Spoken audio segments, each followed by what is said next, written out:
So this is Savanofsky. I haven't seen this yet, but this just came out like 2 hours ago. So haven't seen it yet. But I'm already really interested when you see his clown face. Man, I will say he goes just over the top with his videos. Like, oh man. This dude's so witty. Alright, let's see it.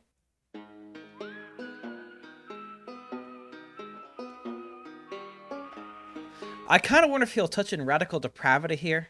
Let's see.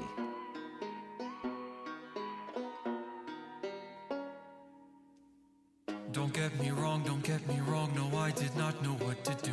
I was like everyone else, unrighteously suppressed the truth. What to do and what I do for evil. What I knew wasn't true, and what a fool, I'd fueled my ego. What I do, I shouldn't have, but I did. I repent, I surrender, I give and forgive me as I have forgiven.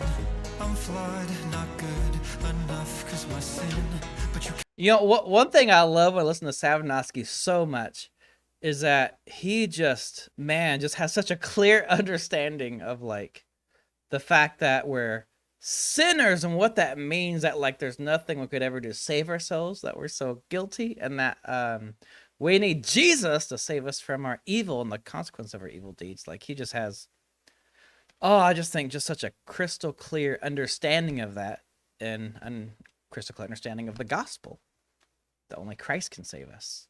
Carried, is stricken, afflicted, is finished. Well, God, I shouldn't have, but you worked my evil for my good. I'm flawed, not good enough, but you worked my evil for my good. You know, that's such a sweet thought. Worked my evil for my good. That's absolutely true. And man, there's so many scriptural things I can think of. Like one of them, man, think about Nicodemus, right? Before he came to Jesus. You know, and John 3:14, you know, talking about as Moses lifted up in the wilderness, so must the Son of Man be lifted up. That story comes from the book of Numbers.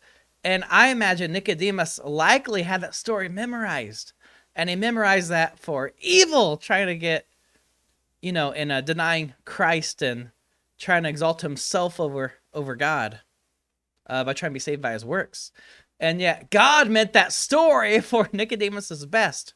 Or when the crowd is crying, crucify, crucify, and, you know, Jesus really means bless, bless. And the crowd also said, you know, may his blood be on us and our children. And Jesus is like, yes, may my blood be on you and your children. That, oh man, the fact that like God will redeem everything for the best in his glory. I'm saved and I thank you, praise you, I was sinking. I just believe what they tell me, I think it. This world sells death like it's meth, Jesse Pinkman. This world sells Antichrist, Kool-Aid, don't drink it. I shouldn't have, but I did. I repent, I surrender, I give and forgive me as I have forgiven. I'm flawed, not good enough, cause my sin, but you carried it, stricken, afflicted, is finished. Well, God, I shouldn't have, but you worked my evil for my good. I'm flawed, not good enough, but you worked my evil for my good.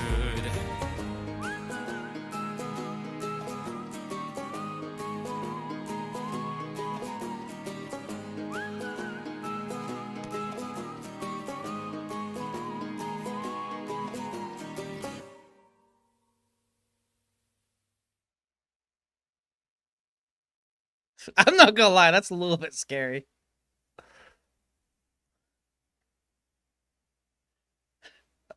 Okay, this is more than a little bit now.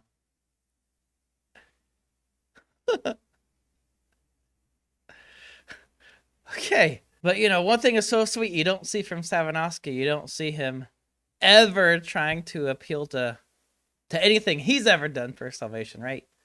He always points to the fact that Christ saved him. So cool. So I love that line. Worked my evil for my good. Yeah, and that's such a sweet thing to rejoice in. But that's what really happens. Even believers, right? When we sin, now sinning's not good, and there's discipline and consequences for sin. But man, when Romans says all things work for good to those who love God, I believe that even includes our sin.